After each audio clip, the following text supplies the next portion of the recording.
Assalamualaikum warahmatullahi wabarakatuh. Salam sehat semuanya. Kali ini kita masuk materi topik analisis data yang nantinya akan terdiri dari berbagai bagian. Yang pertama adalah subbab 3.1, yaitu tentang data kompleks dan data besar.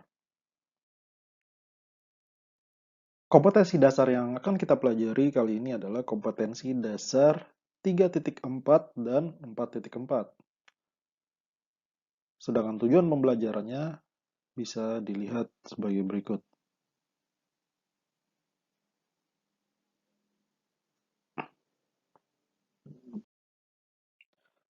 Yang pertama adalah tentang data kompleks. Data-data yang kita kumpulkan bisa bersifat kompleks. Artinya adalah data yang terdiri dari beberapa elemen yang saling berhubungan.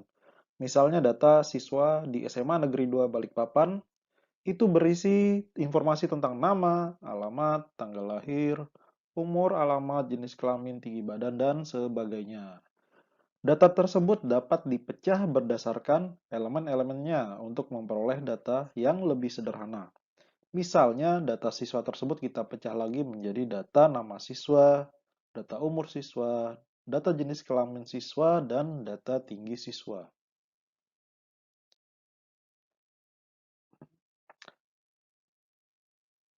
Pergambarannya bisa dilihat sebagai berikut. Jadi ada data siswa yang merupakan data yang besar, kemudian kita pecah-pecah lagi menjadi beberapa elemen, dari elemen 1 sampai elemen ke N. Bisa terdiri dari nama, tanggal lahir, umur, alamat, dan tinggi badan. Nah, proses pemecahan data ini disebut dengan dekomposisi data, yaitu proses pemecahan data menjadi elemen-elemennya menjadi lebih sederhana. Ini adalah contoh dari data kompleks, yaitu tabel 3.1, data siswa dari suatu sekolah. Di sini terdiri dari nomor induk, nama siswa, tanggal lahir, jenis kelamin, dan alamat. Data yang kompleks ini atau yang lengkap ini bisa kita dekomposisi lagi menjadi beberapa bagian seperti ini. Yang pertama adalah tabel nomor induk dan nama siswa. Yang berikutnya adalah nama siswa dan tanggal lahir, atau nama siswa dan alamat saja. Dekomposisi data bisa menggunakan perangkat lunak. Dari contoh ini, saya menggunakan contoh Microsoft Excel 2016 atau 2019. Untuk versi sebelumnya, tidak bisa. Langkah pertama adalah mengetikkan data siswa yang ada di contoh pada sebelumnya, kemudian kita simpan dengan nama data siswa. Setelah itu, kita klik tab data, kemudian nanti di bawahnya ada menu from table orange di kelompok atau grup get and transform. Setelah diklik, nanti akan muncul kotak dialog create table. Periksa kembali range table yang akan diolah. Nah, di sini kita akan menyeleksi data siswa ini dari data yang paling pertama sampai yang paling terakhir. Kalau sudah, nanti kita klik tombol OK.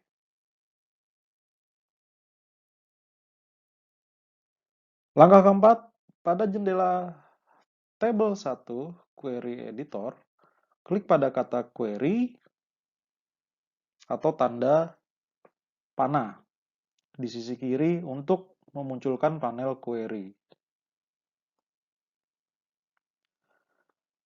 Klik kanan pada tabel 2, kemudian klik opsi duplicate untuk menggandakan tabel. Lakukan sampai 3 kali sehingga terdapat 4 tabel pada panel query.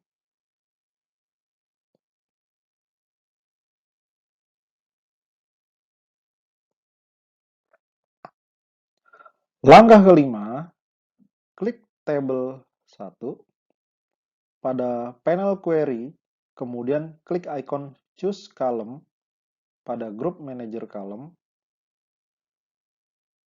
Kemudian pada kotak dialog choose column, Klik kotak untuk menghilangkan tanda checklist pada kolom tanggal lahir, jenis kelamin, dan alamat.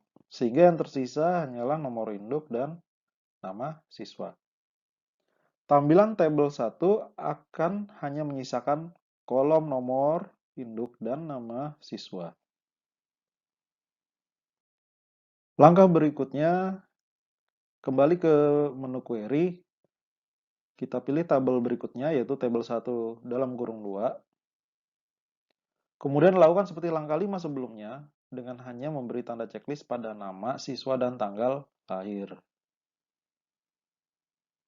Ulangi langkah yang sama untuk tabel 1.3 dengan hanya memberi tanda checklist pada nama siswa dan jenis kelamin. Dan yang terakhir, pada tabel 1.4 hanya memberi tanda checklist pada nama siswa dan alamat. Pada gambar ini adalah contoh hasil dari checklist yang hanya diberi checklist pada nama siswa dan alamat.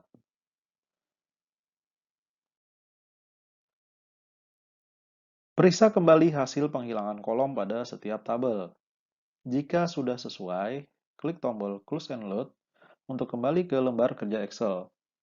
Tabel-tabel hasil dekomposisi akan disimpan pada sheet terpisah, yaitu sheet 2 sampai sheet 5. Silakan kamu praktekkan berulang-ulang sampai paham pada Microsoft Excel di komputer kalian masing-masing.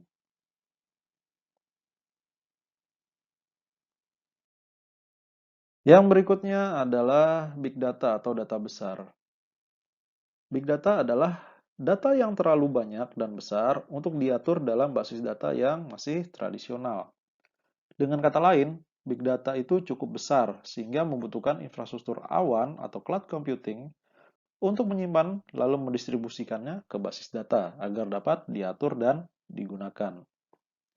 Bentuknya beragam, seperti berupa teks saja, ataupun gambar, video, koordinat lokasi, dan masih banyak lagi.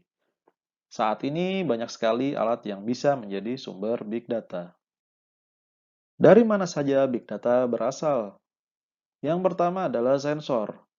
Contoh sensor diantaranya adalah CCTV, GPS, pengukur langkah kaki, detektor panas, dan masih banyak lagi. Ada banyak sensor yang harganya cukup terjangkau dan berukuran kecil, sehingga bisa diaplikasikan dalam alat-alat di kehidupan sehari-hari. Misalnya, kacamata dengan kamera rahasia atau pen recorder. Karena itu, sensor akan menjadi salah satu faktor utama dalam perkembangan big data beberapa tahun ke depan.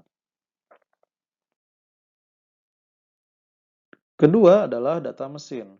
Data mesin adalah data yang diproduksi oleh mesin. Contohnya adalah komen atau perintah, hitungan, dan informasi yang ditampilkan melalui sistem otomasi manufaktur. Yang ketiga adalah pengetahuan, misalnya dari blog atau dokumentasi bisnis. Dalam kehidupan sehari-hari, kamu sering menggunakan mesin mencari. Proses pengolahan data yang dilakukan oleh mesin mencari tersebut tentunya memerlukan teknologi big data.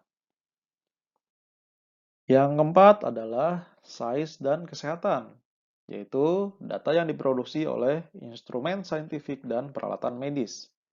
Misalnya dari jaringan pengawas cuaca otomatis, satelit, atau alat kesehatan seperti pemindai jaringan kanker. Yang kelima adalah media. Data bisa memiliki nilai artistik, hiburan, sosial, atau informatif dari konten-konten yang dibagikan oleh orang-orang. Misalnya berupa gambar, video, tulisan, podcast, dan lain sebagainya. Yang keenam adalah antarmuka pengguna dari aplikasi. Contohnya adalah aplikasi media sosial atau aplikasi yang lain yang bisa memproduksi begitu banyak input data. Setiap klik atau aktivitas apapun yang dilakukan oleh pengguna aplikasi tersebut berpotensi menjadi data. Yang berikutnya adalah transaksi. Transaksi berupa transaksi komersil seperti pembelian melalui e-commerce atau bursa saham. Berikutnya adalah komunikasi. Contohnya adalah email, chat, dan komunikasi lain di media sosial seperti aplikasi WhatsApp maupun Telegram dan lain sebagainya. Yang terakhir adalah data turunan, yaitu data yang dihitung atau diinterpretasikan dari data lain. Contohnya adalah metrik marketing seperti keterlibatan merek yang dihitung menggunakan data dari media sosial.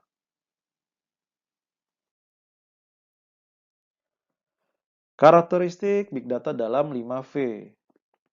Yang pertama adalah volume, yaitu menunjukkan besarnya data yang diperoleh dari berbagai sumber. Yang kedua adalah variety, yaitu menunjukkan data yang dikumpulkan memiliki bentuk yang berbeda-beda. Yang ketiga adalah velocity. Velocity ini berkaitan dengan kecepatan dalam perolehan dan analisis data. Yang keempat adalah veracity, yaitu tingkat kualitas, akurasi, dan ketepatan data dan sumber data. Yang terakhir adalah value, yaitu potensi data besar untuk pembangunan sosial ekonomi. Contoh big data dari internet bisa kita lihat dari tabel berikut ini, seperti penggunaan dari aplikasi mesin mencari, aplikasi berbagi video, dan aplikasi media sosial. Contohnya seperti YouTube. Data besarnya, pengguna mengunggah 1000 jam video baru setiap menit. Untuk di Facebook, lebih dari 1,4 miliar pengguna berkomunikasi dalam 70 bahasa. Pada Twitter, ada 175 juta tweet per hari. Dalam mesin mencari Google, terdapat 2 juta permintaan pencarian per menit. Pada Instagram, pengguna membagikan 40 juta foto per hari.